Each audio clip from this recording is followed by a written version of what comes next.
Hello and welcome to America Can We Talk. I'm Debbie Georgatos.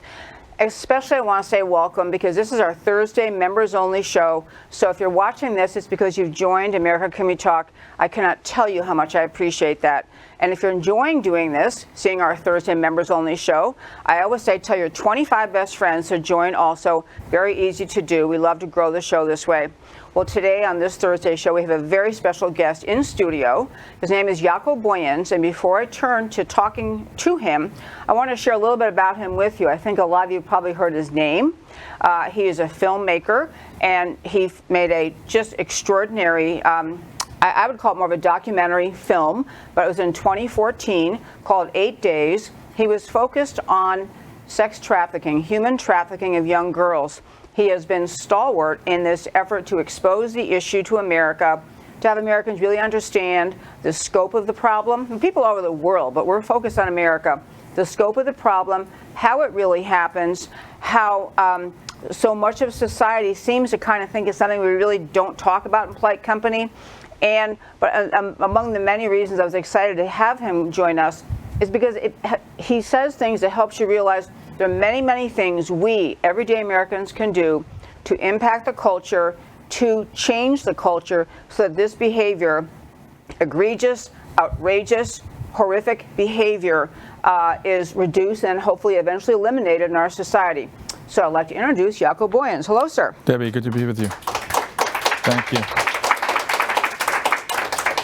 Another quick intro thing I want to just tell you, he has Jaco Booyens Ministries, which is at jacobooyensministries.org, which is dedicated to promoting life by transforming culture.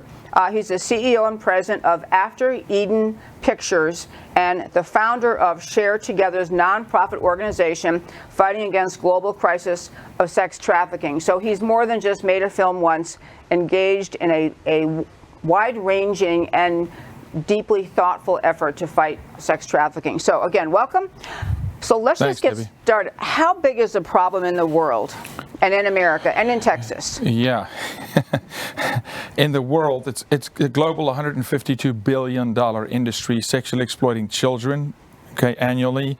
In America, $32 billion a year. So that would rank in one of the top, 15 to 20 Fortune 500 companies in the U.S. if it was a corporation. To give it perspective, the revenue is larger than that of Nike and Adidas combined, right, annually. And this, we're talking about sexually exploiting children. In the state of Texas, it's a big problem. According to the Attorney General of Texas numbers, Ken Paxton, who we work closely with, 79,000 children are in the sexual exploitive industry per day. Now, that's not a new 79,000 children every day, but we have 79,000 children in any given day in Texas being sexually exploited. That's without taking into consideration any children crossing the border. So these are American-born children in America. For instance, 300 children per night, 300 to 500 children per night on the streets of Dallas alone, right? So you're talking about a city like Dallas, Texas, which people would think is few and far between, and they would assume that sex trafficking doesn't happen on a local level like that, but it's of epic proportions locally. Those numbers are astonishing. And you're right. I think for many people, you think, well, this happens in, countries that aren't as modern as America, or where they don't have police force that can get after these things.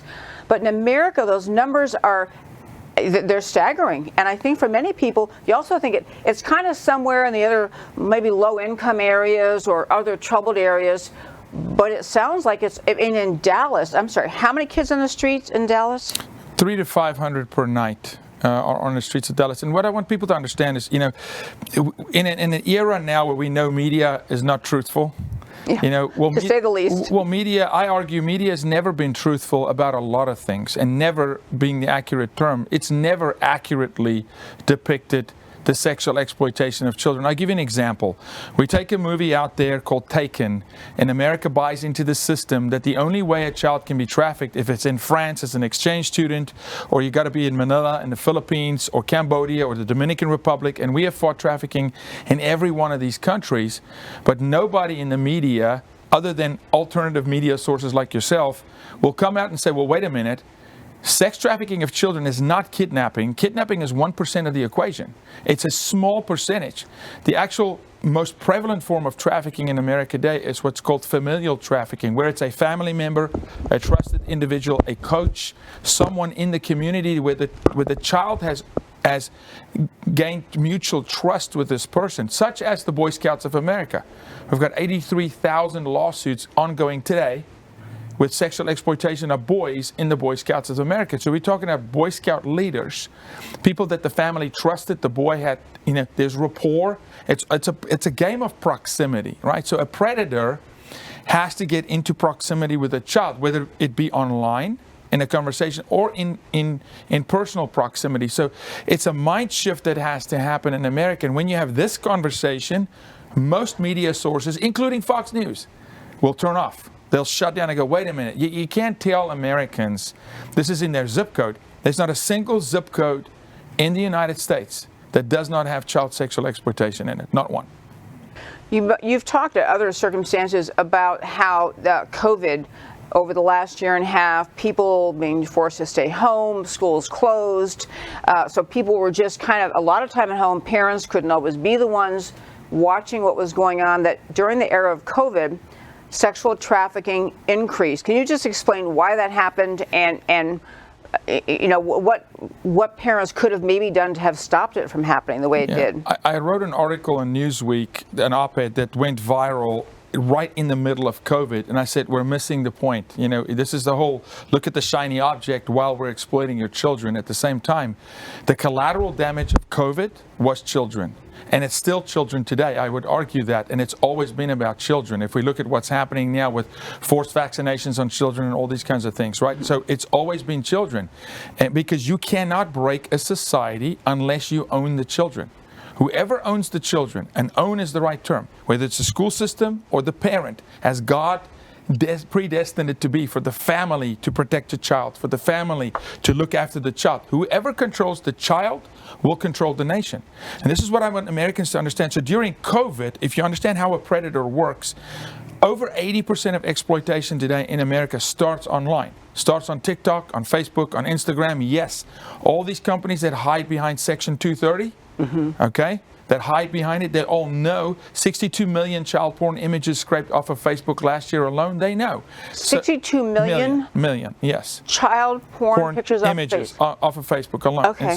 And so they know. If we understand TikTok is run by China, and you talk about what children do on TikTok. So when you understand how predators work, then you'll understand that, okay, COVID was a disaster for anybody in the fight against child sexual exploitation, because now the child, I don't have my phone with me, but now the child is sitting over 8 hours a day during COVID was the average of screen time, because the parents went stir crazy. The moms don't homeschool. They don't know how to homeschool. The kids are home. They don't know what to do. And so they pacify their children with a phone or a device. And the predator is saying, thank you, because now I have more access to the child. I can take more time to groom the child. I can pick my target under better circumstances. And then boys predominantly are being trafficked or lured, groomed through Xbox and PlayStation, because most of these boys today, and for the audience, your sons play the games live, which means this is a live show. There's live players around the world now coming into these chat rooms, luring a boy into a chat room, having sexually exploitive conversations in chat room while they're playing a game. So it's always going to come down to one thing. Parents have to parent. When the parent gets tired of parenting, when a parent wants to just live for when my child leaves home, can I just get them out of the home? Can I pacify my child with money or devices, right? The predators say thank you, and they will step in, and they literally at times will earn the child's trust and heart through conversation online. That's just how it works. You talked a lot. In fact, I was going to mention one story I read recently. There's been more conversation about the idea that especially the public education system is sexualizing children at younger and younger ages. And in Virginia, prior to the election, there was an effort made by one organization called Independent Women's Voice. They wanted to put on a television ad to show parents in Virginia what sixth graders were taught, what the public school curriculum showed them and taught them about sex. And so they took literal physical pictures of the textbooks, and they were extremely graphic images. And they said, this organization said, we want to put these on ads on television. If you think what's going on in the public schools is okay, is this really okay with you for sixth graders? The local media would not allow, they wouldn't run pictures from these textbooks because they said it was pornographic. So Independent Women's Voice said, okay, how about after 11 p.m.? Kids should be in bed. Even after 11 p.m., the local network said we can't run these, they're pornographic. I'm getting around to the point, schools push sex education, but they really push sexualization of kids at very young ages. And it ties back into what we were talking about a moment ago about what they find, how things happen online. But talk a little bit, if you would please, about how the schools have ended up sexualizing kids and making the entire trafficking thing easier for predators. Yeah, again, I go back to who controls the children, right? And so when you desensitize a child, and it's a desensitization movement, right? So we could say sexualize, absolutely, but they desensitize a child to sex. Now, that child's brain is not ready for sex. There's not anybody in this live audience that's married that will not say, well, even in a marriage, sex is really complicated. It's very complex. It's hard to deal with even as married couples, right? So a child's brain is not ready for sex. It's not possible. But when you introduce sex into a child's life, either by force or abuse or it's casual conversation, that's dangerous. It's infinitely more dangerous when you normalize sexual conversation. So that's the game here today, is to normalize sexual conversation in the classroom, to take real, very hard, grotesque, taboo subjects such as pick your gender, same-sex relationships, oral sex, anal sex. Those kind of things are now introduced at age 10 through a curriculum called Comprehensive Sex Ed. Now, we filleted that thing open. We were the only organization at the time, and maybe still is the only one, that traced it all the way back. That curriculum was written by the World Health Organization, by SICAS, Planned Parenthood, okay, and UNESCO, which is the United Nations Arm for Children. And so we went in, that program was tested in Africa. It worked to their accord by desensitizing children for sex. They brought it into the U.S. They looked for one suitor in the U.S. to say, who will be the flag bearer for this curriculum? And Gavin Newsom raised his hand. I was going to say, it had to be California, yeah. So Gavin Newsom went and signed into executive order Comprehensive Sex Ed without going to his own school board in the state of California, and signed into executive order Comprehensive Sex Ed. I sounded the proverbial shofar to the nation and said, this is coming. People said, there's no way it'll come. It's in Austin, Texas. It's taught in Austin, Texas. It's taught across this country. It's not unilaterally in the state of Texas because we had to fight like heck to get it voted out. But many states opted in because it comes with money. There's a grant program. So every child you teach comprehensive sex ed, the school receives funding. Well, what happens? What's the net result? The predator is saying, thank you. I no longer have to groom the kid. You've now groomed the child in the classroom. And again, it's by a familial figure. It's an authority figure. It's a teacher that's talking to a 10-year-old about sex in a grotesque fashion with pictures in a book. What do you think now happens when a predator online approaches the child, a stranger, to talk about sex? The kid goes, this is normal. I should engage with sexual conversation with a stranger. It's not normal. But that's how you break. And then I'll end this section on this. You're talking about pictures in a book. There's a reason it can be in the curriculum and not on a news network. A news network has no protection to put those images on screen, but a school does. So in 1970, we signed the obscenity exemption statute in this country. No one talks about this. The obscenity exemption statute was for law enforcement to look at nude pictures, photographs of children at a crime scene to say, look, we have to be able to investigate crime. Then the medical profession came and said, well, we have to be able to share pictures of children and that's exploitive and explicit. And then education said, but so do we. So we wrote education into it. So this is why you can see a picture of an actual naked woman in a library, in a museum, and in a classroom, and it's legal. You take that same curriculum out of the playground into a public park, and you'll get 30 years in prison because it's obscene material. But in the classroom, it's legal. And that's why they can't put it on a network, because it's porn. But it's in the classroom. I love your use of the word desensitize, and I've actually talked about that phenomena on many subjects in America. There were studies years ago that said kids who watched even just violent games, PlayStation games, and they would, shoot each other, kill each other, whatever they were doing, that those kids, they actually did studies, they became desensitized to the violence, to death, and so it carried over into real life, how they thought about violence. They weren't as jarred by it, and I love that recognition. The schools would argue that we're just trying to get kids prepared for the world. We have parents who don't teach them well enough, and so we want to make sure they understand things, but it is a malicious agenda to desensitize them, to have them get comfortable and familiar with sexual language and the discussions. Some of the things I was reading in preparation for today that are discussed in elementary school are things my mother never would have said to me. They're really graphic terms, and it's more than just education. It's encouragement to see yourself in a different light, and so it really does call to them. It really does make clear parents have got to be in charge of what their kids think about sexuality. If school systems were truly about, look, we want to talk about, and this is why they call it sex ed, because it sounds so good. It's all flower language. It's amazing. It feels good. But if they truly were concerned about teaching the purpose of sex, then let's get to the Bible. Let's get to the purpose of one man, one woman. Just talk about the purpose of sex. Let's talk about you'll leave the house of your father and mother, become one with your wife, right? Let's talk about that, okay? If that was, we talk about the dangers of sex. There's no danger talk in a single one of those curriculums.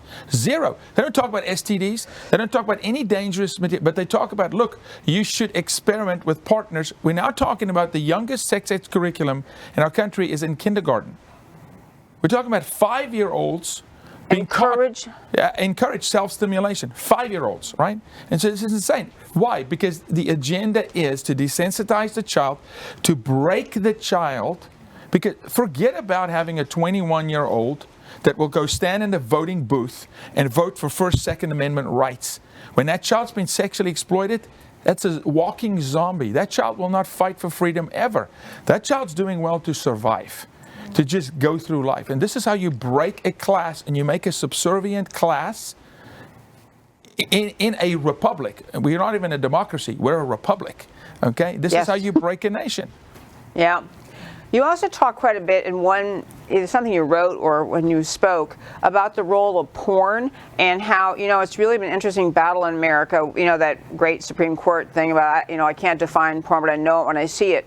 But we have in our country education is one thing, but just more broadly, what's available online, and kids who have hours at home or a parent's not supervising, or even if parents are in the house, the availability of porn online is another way that kids get it legitimizes sexuality and sexual behavior. And you had a statistic I thought was unbelievable. The average age for boys becoming familiar with porn online is 8. Age 8 today. Okay. But go ahead. But think about this. So age 8 is the average age of porn entry in America. Age 8. Okay, go back to when you and I were in high school. How would you access porn? You'd have to go to a grocery store. You'd have to show your ID. You got a book that was in a plastic bag behind a black cover, right? Mm-hmm. So there were some security measures in place. Now, if the guy was a crook, he would give the kid the book. That book, if the kid opened the book, it was probably Pamela Anderson in the book with no top on. That was porn, and it is porn. That's not the porn the 8-year-old gets today. The porn the 8-year-old starts his journey of addiction with is like heroin needle in the arm. He starts with group sex, gross video, right? That's his welcome to porn. It's not a book of a woman half naked on a Harley Davidson motorcycle. His entry to porn is like a drug addict that doesn't start with an opioid, but starts with heroin. So what does that do? It rapidly accelerates, right, the changing of the neuropath, because porn is the only drug on earth. Porn, sex, is the only drug on earth, sex is internal, that literally changes the neuropathway of the brain. Heroin doesn't do it, nothing else. So it alters the chemistry of that child's brain forever. And it starts changing what he believes love is, and then they start mimicking I need more and more. And now they expect that in a relationship. This is why over 60% of female high school students today say that they've shared a nude picture of themselves over text message. Because their boyfriends expect it. You love me if you show me your body naked. And these girls are so desperate for purpose, right? And love and attention, because they believe that if you like me, you love me. Right? So it's a mind-altering state in our youth today, where sex is the tool to break them. There's just no question.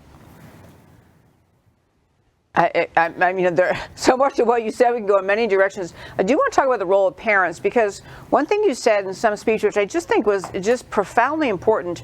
People can hear about this problem, this massive sex trafficking problem, and you feel sorry for the girls involved, or I guess they're male victims too, but you feel sorry for the victims. You can feel outraged by the conduct of the customers, but you end up feeling like, well, what in the world can I do? But this concept, or this sense of beginning to teach at home, teaching young girls, you have value and worth and purpose that does not tie to, is not related to your sexuality, or not related to having sexual relations with someone else. You have value and purpose from God. And honest to goodness, that, I think, if that was instilled in young girls, I'm not blaming any of them for being trafficked, but that sense of yourself, I think you would find young girls less interested in porn, and more interested in standing up for themselves. So just talk about, if you would, that the role of parents for making girls strong, boys strong, just strong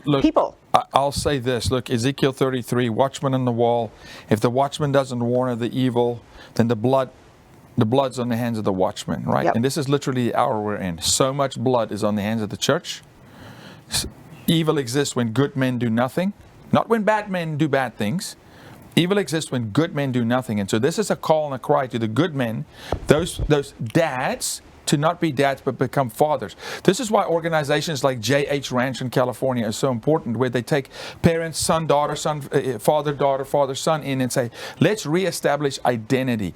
What is your identity in Christ? Why are you here? Where does your value and your worth come from? It's not from your 500, 5,000, 50,000 social media likes, right? With a guy likes you in a bikini because he just liked 300 other girls in bikinis also. Yeah. He doesn't care one lick about you. But the girls don't know unless they're dads, not even the moms. For girls, their fathers sit them down, specifically through puberty. The average age of girls trafficked in our country is 12. Why 12? Because the predator understands when she's in a puberty cycle, when she's starting her cycle, she's confused. She doesn't want to talk to anybody. She's recognizing boys. She thinks boys her age are stupid. She likes older boys. Every woman goes through that. The predator knows that. He swoops in like a white knight on a horse. He speaks all the language she wished she could get from her father. And he earns her heart. So it's fathers abdicating position and literally by default saying, they're going to expose their daughters. Now, that's a harsh statement, but it's a fact. It's our responsibility as fathers. Then go train our sons how to defend every girl. My son is 2 years old. I promise you, I've spoken to him about this. He doesn't comprehend. I do it anyway. I'd say, son, treat every woman as if she could potentially be your wife.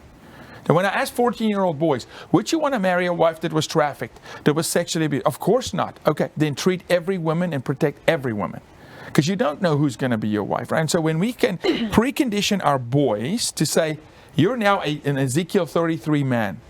You're a defender of life. You're a defender of women. You're going to hold your friends accountable. If you know on the golf course that your friend talks about porn, hold you accountable in love. But men needs to start holding men accountable to say, no. You are objectifying that woman, which means you'll objectify my daughter. You'll objectify my wife. Oh, never, Yaku. You're my friend. I will never. No, you will. You will, because you're getting hooked on a drug that'll consume you, a drug called sex. We see pastors fall. We see pastors stand in a pulpit Sunday talking about, honoring God and the law, and then they're buying sex the same week. There's no man strong enough on his own, or women, right, to fight these temptations. We have to get the Word of God back into the household. Father's father, parent, moms, have real conversations with your daughter. stand against your school board that want to teach your child about sex. It's not their job. You go teach geography and real history, real American history, and you teach math. We'll take care of the purpose of sex in home. We'll talk about it in home. And at times, the father's the perpetrator, and the mother knows, and these moms are afraid. And so we say, see something, say something. There's a true boldness that has to come back to our society, where we call a spade a spade. We call evil, evil. You know, Scripture says, be aware when men call good evil and evil good. We're in that hour today. Sexualizing children is not good. It will never be good. Ever. And we saw just recently, not to date the show, but we saw recently a governor won a race in a blue state and turned it red on single issues, children and education. These are critical issues, and we have to understand that there is an evil prowler out there, and children are the target. There's no doubt. I love that. You mentioned about schools bringing in this ideology that came from the World Health Organization, other UN groups, and Planned Parenthood was somewhere in the mix pushing some of the agenda items. And money came along with it. And I actually think that is really a way to challenge the school boards and challenge the entire state if they've adopted it. That you're selling our daughters out. You're selling our children out because the school system can get more money. I mean, it is the most tawdry, I don't even know what word to say. You're willing to bring in an agenda that sexualizes children because money flows with it, which is just all by itself should be a reason the schools just are embarrassed by embracing this. Okay, that was my little speech. I want to ask you something else. You talked a little bit about your organization, and I want to ask you some more about it, but you talked about the kind of people who are arrested, who are the customers in this sex trafficking. I tell you, there was some story, I think it was 2 or 3 years ago, and it was a trailer in some area, and it had underage girls, and they had people lined up, men lined up for, and this news crew, the police came, they busted them, there was a news crew there in line, a Christian youth pastor. I mean, that one alone, one was a doctor, like a medical doctor, and you realize that, you know, the image, at least I've always had, is customers who would go after underage girls. You think they're, you know, kind of drugged out, illiterate, you know, just losers in life. But these are these are successful people. What explains that? That you would have someone who could be, you know, what you had examples, I think, of a state senator, a chief of police, a school principal. I mean, isn't that just condemning of our whole culture that those kind of people be in line? No, it is condemning of the whole culture. We are the modern day Sodom and Gomorrah. We have embraced sexual immorality. In the 60s, we said love is love and sex is sex. And here we are today. There's not a single society in history that survived that embraced sexual immorality. It takes 3 generations. So here we are. We are in that generation now where we are paying a very dear price with our children because we embrace sexual immorality. You will fall. The Greeks fell because of this. The Romans fell. China fell, and then they tried to overcompensate. This is what it's about. And so why? Because it's sex. There's not a person watching online that can raise their hand that can say, I'm not a sexual being. It's in your wiring system. So if in my account, Satan, the great evil, how would he attack a human being? The most powerful weapon is sex because it's internal.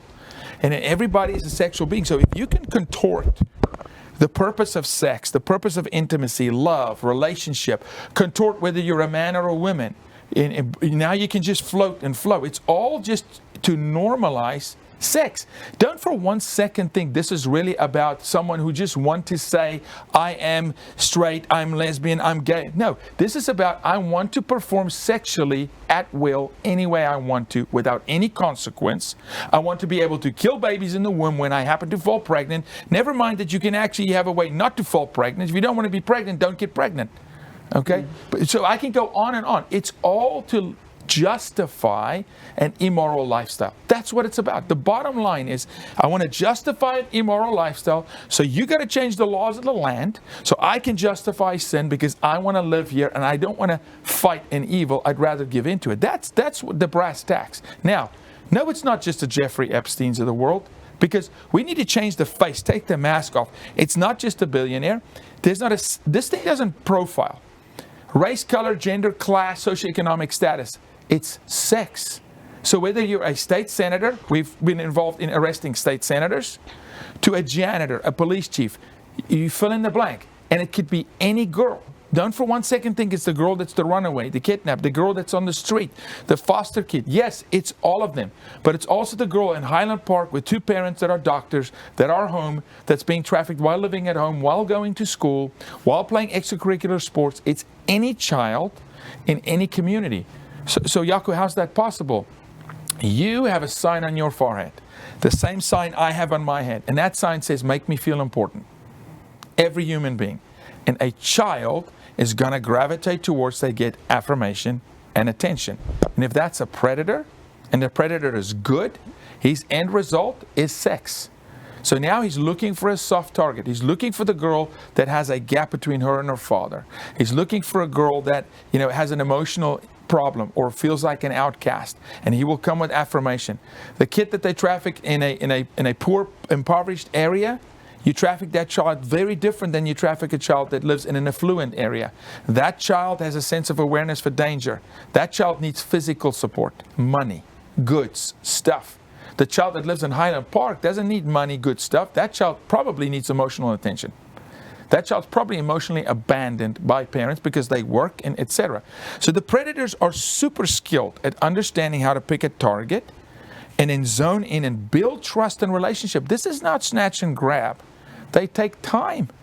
There's Simone Biles talking about the U.S. gymnastics doctor for 13 years sexually exploiting Olympic gymnasts. These are smart girls. While their parents are sitting there watching the practices. How does that happen? Because it's private. Sex is private. It's secret. That's how they operate. It's amazing. I've also thought about the kind of people who would orchestrate trafficking, be involved in it. You just think, I have always pictured them as Neanderthal, just brutal and Neanderthal, but you're describing a very manipulative and actually astute, sophisticated level of thinking about how to get girls into this, which is deeply troubling. Okay, I do want to also talk a little bit about your organization. Like, how do you I know you made a film. I want to quickly talk about the film. I honestly haven't seen the film. I've seen the trailers. Very compelling. I mean, a story of a girl who's got a date and wants to go out. She says, "Can I go to so-and-so?" And the parents said, "No, you're not supposed to go there." She just went to a party with a boyfriend and ended up being, the party was not really a party, and she ended up being put off into trafficking. And so the movie is about the 8 days that she was being trafficked. So, but that was a bit of a compilation of true stories, wasn't it? Yeah, every story in that film, and it is a feature film, is a true story. Of course, names change, locations, and you try and show as many forms of trafficking as possible, because trafficking is not always kidnapping, it's not always the father, but it could be, right? And so in that story, yes, we show parents how today predators use peers to lure children. So whether they use a peer to lure a child into a game, to a party, to a chat room, into conversation, they'll use peers because peers have power. So when it's in that story, it's a 16-year-old boy luring a 16-year-old girl. Now, he didn't really know, and it's a true story, that she was going to end up being sold for sex 15 times a day, right? But he was being paid by a trafficker, and so this is where the school system comes in. The school system today, they behave like pimps, literally. They behave like people who are grooming the kids, ready for a customer to buy a child. And so we have to get ahead of this thing to where we have to curb demand. America is the #1 nation on earth commercializing sex with children by a long shot. Commercializing money involved. Yeah. Yeah. Commercial. We have countries like in the Middle East where they marry their 8-year-old daughters off to grown men. I consider that sex trafficking. Yeah. They consider that legal. They don't commercialize it, they just do it. We're the #1 nation commercializing it. That is a list we need to get off of. For a nation that's supposed to be the light on the hill, one nation under God, it's not a list we should be on, right? Dallas, Texas, #1 city in the United States for trafficking. Oh, I thought it was Atlanta. Wasn't it used to be Atlanta? No. The Atlanta used to be. Dallas #1, Houston #2, and we teeter back and forth. So we're looking at a city that's set apart, that's conservative, that's Christian. Now, yes, New York is up there, Los Angeles is up there, but it's every city. But these are things, and we have a particular problem because we do have a border, and we have a massive influx from the border. But these are things that we have to be super proactive about getting boys off porn, getting men off porn. When you consume porn, you're contributing to the beast. You're creating demand. So some women, some child will be sexually exploited because you're willing to pay for porn. That's it. So men always say, Jaco, we want to fight trafficking. I say, great. Are you part of the problem? How dare you ask me that? Do you watch porn? Well, yeah, I'm a guy. So you're part of the problem. I was going to say, it's something I talked about. Not everyone who watches porn becomes a trafficker, but pretty much everyone involved in trafficking and being customers of trafficking started with porn. Yes. Is that accurate? Do you know there's not a single mass murderer in American history that wasn't a porn addict? My white wife was one of the writers on the film I'm Not Ashamed, which was the Columbine shooting. Rachel Joy Scott, American martyr, Columbine school shooting. The two boys, Dylan, porn addict. All these kids, they play violent TV games, but they're porn addicts. Porn destroys the brain. And so this is why marriages fall apart. This is why we're seeing over 55% divorce in the church. Almost every single one of those divorces have porn in it and infidelity in it, but porn is the most destructive drug of our time. And we've normalized it. Even in the church. Well, a guy's a guy. No. You're exploiting people, women and men, right? And then guys will say, well, Jaco, it doesn't hurt anybody. One, it hurts you, the consumer. But what people don't know is over 80% of women, adult women in porn, are placed there by a pimp because they didn't meet their quota on the street, right? So this is like, oh, go work your second job so you can bring money in. Yeah. That was one of the conversations, we have grown kids, but one of the conversations as our boys were hearing, when they're very young, hearing about it was just this idea, these are real people. This is not a cartoon. Sure. This is not a pretend person. These are real people who somewhere have a mother or had a family. I mean, you need to think of her, this person in this porn, as you would if it were your own sister or someone else you love. And you're even watching any of that porn is exploiting them. It's validating Absolutely. The people who would create porn. I mean, what you love to have porn go away because there were no more customers, and that would be the ideal world. But I love your point about in churches to not kind of task it. Guys are guys, but to really be able to have that strong conversation at the pastor and adult Sunday school, wherever else you're going to have it. None of it's okay. No. And you're shocked. Most pastors shy away from this topic. They don't want to touch porn because innately they know if they bridge that topic, truly, hands are going to go up. And it's going to be a lot of men in the church and women in the church. And they go, what do we do with that? How do we handle that? But the hour has come because it's very hard to say, well, we're going to fight for children, but in some way you're on the same track. You just can't. No. Not every person using porn physically goes and exploits a person. But why use the drug to start with?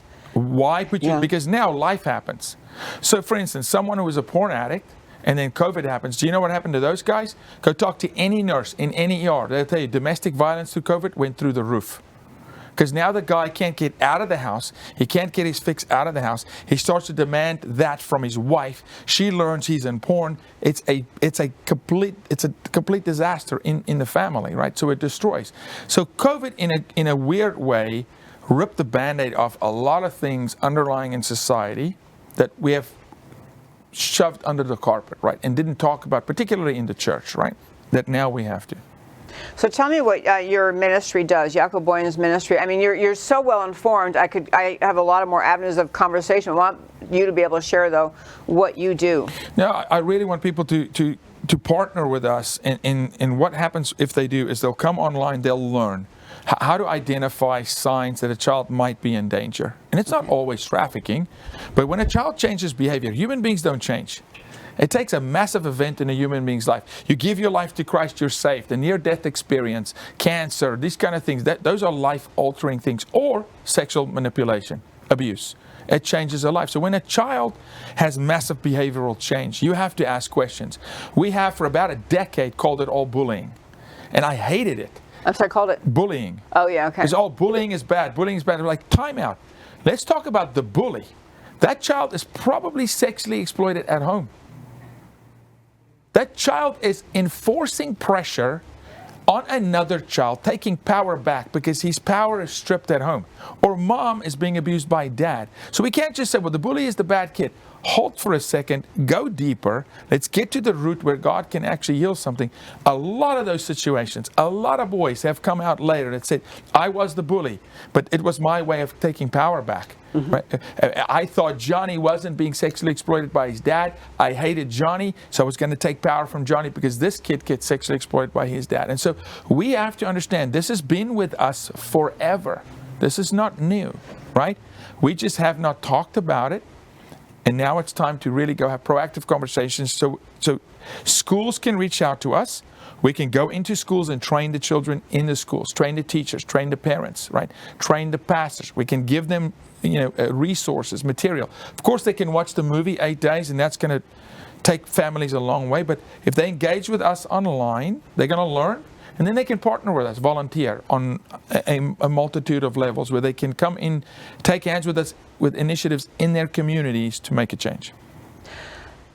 On the subject of schools, we talked at the start of our conversation about how schools were really engaging. I was using the term sexualization of children, but they are teaching children very young ages, very graphic images, very descriptive, and because they don't attach any moral labels to it, they're tacitly legitimizing it. I mean, if not just downright encouraging it.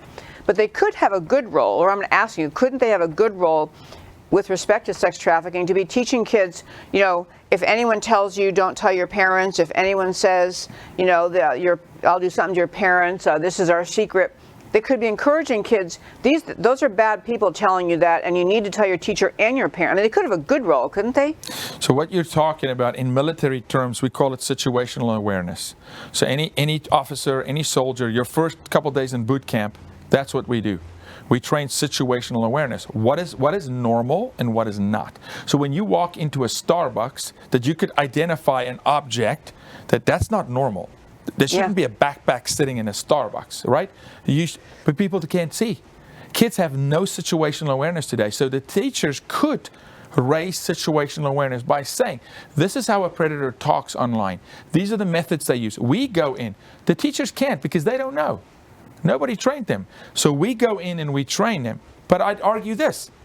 Today, the schools are saying to the kids, you don't have to tell your mom what we're teaching in class. Exactly. When COVID hit and classes started being streaming online, what did you have? You had a teacher strike. Because the teacher said, well, now the parents are going to see what we teach. They don't want the parent to know what they teach. So it's completely inverted. But yes, you're right. In a perfect scenario, and we do have schools, we do have principals that allow us to come in and we train the whole school, and you see massive change. Not only do you see change where now the child's situational awareness is high, which means the child's risk profile is high to the predator. The predator reaches out to the child online, and the child's response is, I see you. I see that you're nefarious. I recognize that you're not normal. Then the predator backs up. The predator will not continue to pursue a child that sees him. No way, okay? Predominantly men. So we have to raise the situational awareness. There's no question, but most schools are not doing it, right? Because most of them have embraced desensitizing the children and sexually exploiting the children in the classroom. Yeah, most what the schools are doing is the opposite of what they should be doing. They are legitimizing and really advocating for sexuality being normalized at young ages, and so then they aren't in the position to say, actually, none of this is a good idea. They can't do both. They're contrary.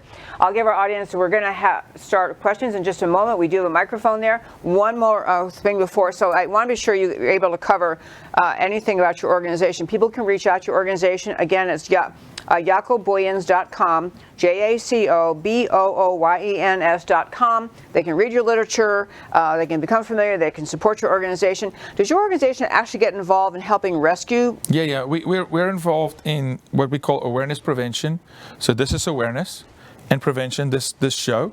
We're bringing awareness. We hope to prevent the crime. Then we do education, where we actually go and educate people. Then we build cases. We were just recently on the border. We work with every law enforcement department out there. So yes, we'll build cases involved in rescue. And then we take hands with a myriad of organizations in the country that specialize in certain areas. We're connected with over 170 organizations, whether it's victim services or whether it's safe houses, actually taking in emergency housing, transitional. And what I want people people to understand is rescuing a child from trafficking is the beginning. It's the first step. Rebuilding that life is without God impossible, with God very, very, very difficult to do, right? And so that work is tireless. The burnout rate for those who give the services, it's trauma-informed therapy. That survivor, it does well just to survive, and we want people to thrive. We want to see these women and men, but these women be able to have families and get married and have children and be self-sustained and be amazing people in society, because their testimony is so strong, right? And God says by the word of their testimony, they'll get to know Him. So people can get involved, but we also have a program under sharetogethernow.org, sharetogethernow.org, which is a virtual giving platform where people can really get involved in helping to meet the need of the exploited, the abused, single mothers, orphans. And there's a lot of need. It's not just financial. It could literally be, hey, there's a single mom in some city and she's got a particular need. And so I encourage people to reach out to us, both at Jacob Boyens Ministries, jacobboyens.com, to where they can get involved in the fight against sex trafficking. But I also want them to get involved in contributing to solving problems for people who come from this life or is remotely in an underprivileged position from those demographics, right? Such as single moms, because so many single moms, they struggle. I was raised by a single mom, and my sister was trafficked for an extended period, and we were a tight family, and this happens to any family, and so we want to really walk with those single moms and those families, and I encourage the viewers to take hands with us in that. Sounds wonderful. I wanted to ask you about the border and how much the porous border has, but I want to leave time for questions. We have such a great audience today, so I think someone was raising their hand. Go right ahead. I saw an old documentary. It was with Tom Philpott, a UT professor, and it was called Boys for Sale. Have you seen it? Yeah. And I was wondering, why do we hear more about the women being trafficked, but not as much about, or really, boys? So 90, and there's an argument, and it fluctuates state to state. 95 to 98% of traffic victims are women. 95 to 98% of the buyers of sex are men. And so that's why those two demographics get more attention. You also don't hear a lot about women paying for sex, but they exist. And just so you don't hear a lot about boys being sold. But I'll say this to you. Yeah, but the boys are sold to men, but it's a smaller percentage, so it doesn't get attention. It needs more attention. It needs a lot more attention. We saw a 126% increase in boys being trafficked during COVID. Okay, so it's definitely the trend that's in the upswing, and then of course you see Boy Scouts of America. But here's a big part of that problem. A man as a woman is very unlikely to talk about a rape. Right? Some women take 32 years before they can talk about a single rape, never mind repetitive sex trafficking. It's almost impossible to get a man to talk about a rape. And so there's pride involved. You're talking about the man. You're talking about a complete destruction of self. And so because boys and men do not report, right, we think that the numbers are low. But I'll argue the numbers are way higher than the 5% that they say they are. But men just literally never talk about it. And I want to encourage the men, if they've been sexually exploited, it doesn't take your manhood from you. It doesn't mean you're weak. You were a child. A grown-up exploited you, or a peer exploited you, right? But unless you get help, it'll stay with you and consume you for the rest of your life. But that's why you see women getting more attention than men, and girls than boys. But it's also why you see Johns, the buyers, being more men. But there's women that buy. There's women that produce porn. I mean, so we need to talk about all of it.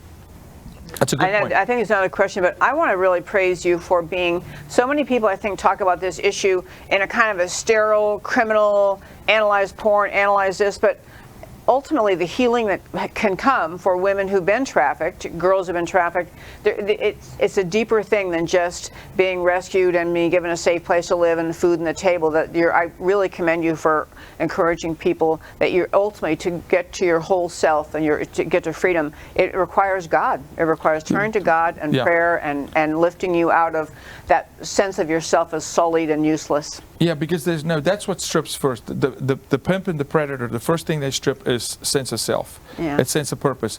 And they replace it with an altruistic identity, right? This is your family now. You contribute to the family. This is love. I love you. They replace love and all these things. And porn does that. But it's impossible without Christ.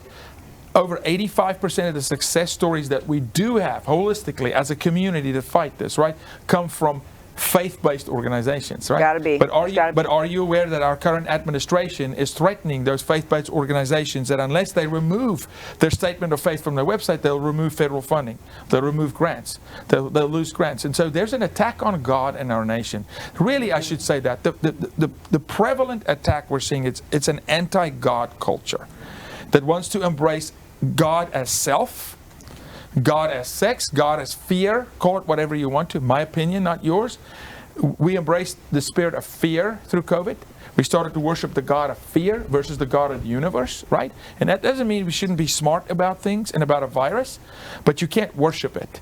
And so, whatever gets your attention is where your heart is, and that's where your treasure lies. And so, unfortunately, we have a lot of people in this country that want to normalize sex with children. That's why there's 13 states at the moment trying to lower their age of consent to 13.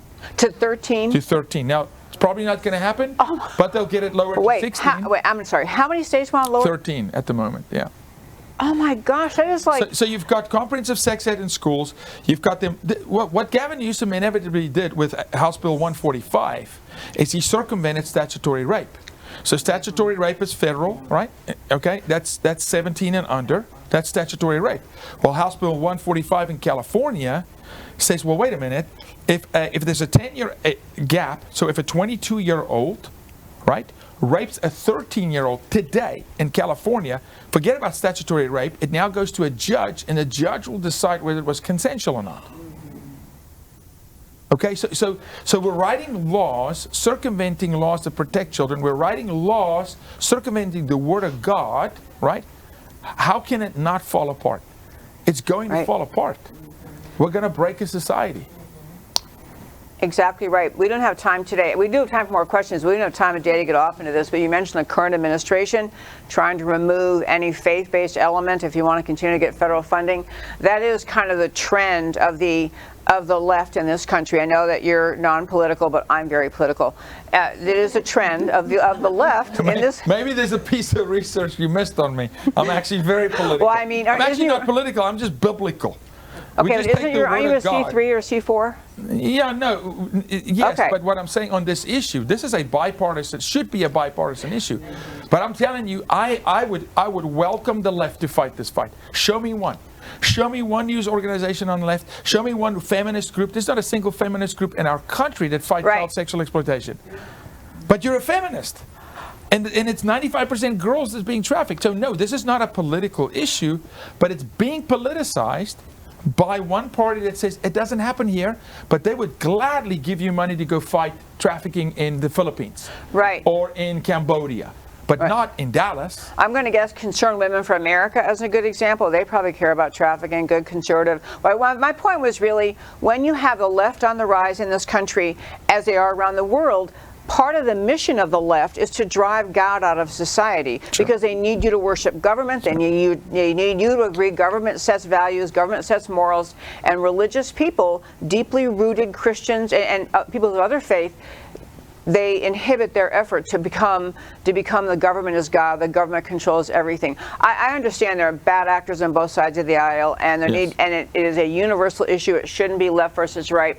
But consistent with the agenda of the left, it is unsurprising they would want to take to remove the capacity to get federal money if you won't stop talking about God. I mean, that is consistent with the left's agenda in America today. When we talk government, though, it's not just U.S. government, it's state government. Then government could be the school government, or government is the nuclear family.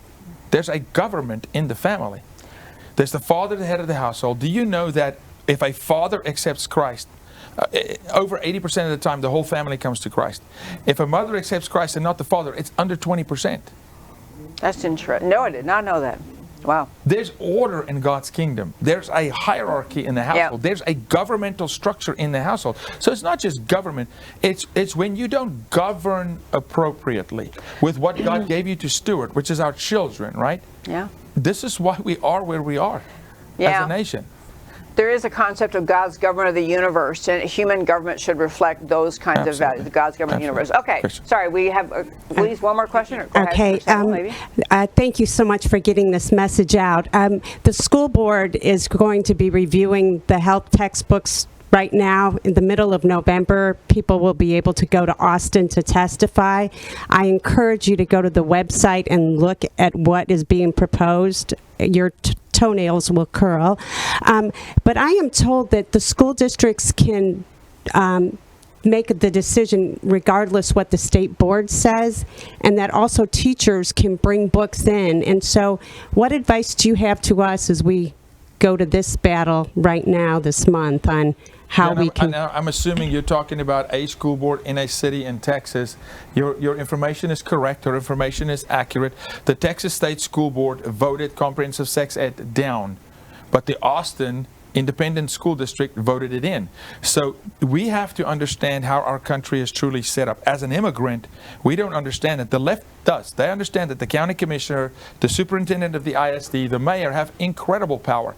So yes, the superintendent of your child's independent school district can absolutely, unilaterally, even if the state doesn't agree with it, say, we're going to teach comprehensive sex ed. We're going to have the book Lawn Boy, right, that promotes same-sex activity, right? We're going to have Lawn Boy as a mandatory read. It's perfectly normal. What's happening to my body for boys? What's happening to my body for girls? Sex, puberty, and stuff. All these books that are reading material for kindergartners through sixth graders and up, right? That superintendent can opt in 100%. And so it really is so local.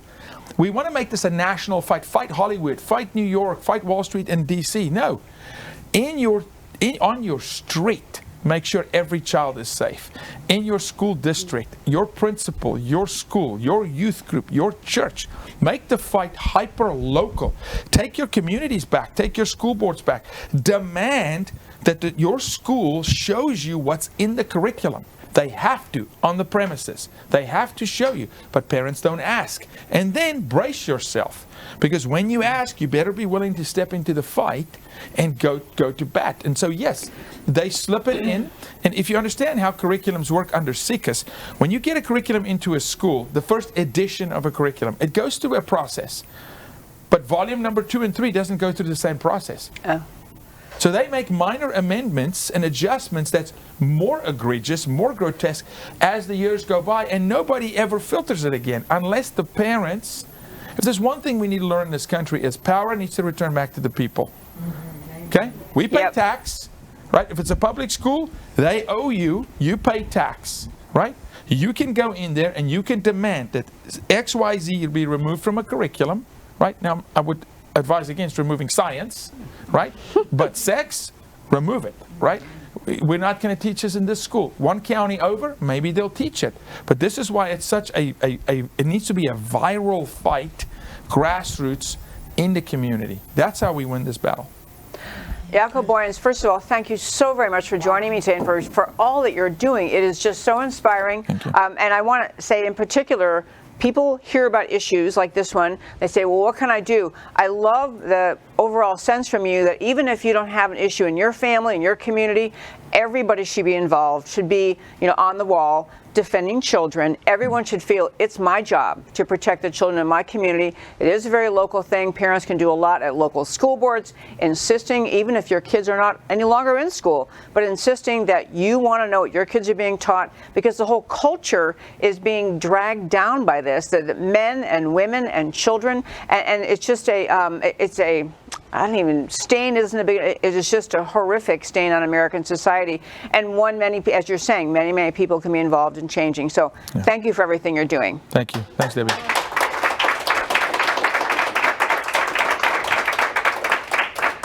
I tell you, folks, I hope all of you feel very, very inspired by everything you heard today. I hope you will go check out the website, jacobooyens.com. And I also want to tell you the next 2 weeks for our special Thursday shows. Next Thursday, happens to be Veterans Day, and we have Lieutenant Colonel Matthew Lohmeyer joining us. He was the very brave, very brave gentleman, Lieutenant Colonel, who was a commander in the U.S. Space Force and wrote a book, How Marxism Had Invaded America's Military. Really a very solid, substantive book, gave examples, and for his brave effort, he was relieved of his duty. He's out of the military, so he's going to be talking with us about what veterans can be doing to stand up for our military. And then the week after that, we have Julie Kelly, who, if you're not following her columns on American greatness, you should be. She's a stellar writer, and she's been writing about the January 6th episode in Washington, the prisoners being held in third world country conditions, due process being denied, examples of what's actually occurring and how our justice system is failing these people who actually had First Amendment rights. So great shows lined up next couple of weeks. I want to thank you again so very much for joining America Can We Talk, and invite each of you to tune in every Monday through Thursday at 3 p.m. Central Time to America Can We Talk, where I always talk truth about America, because America matters. And I'll talk to you next time. Thank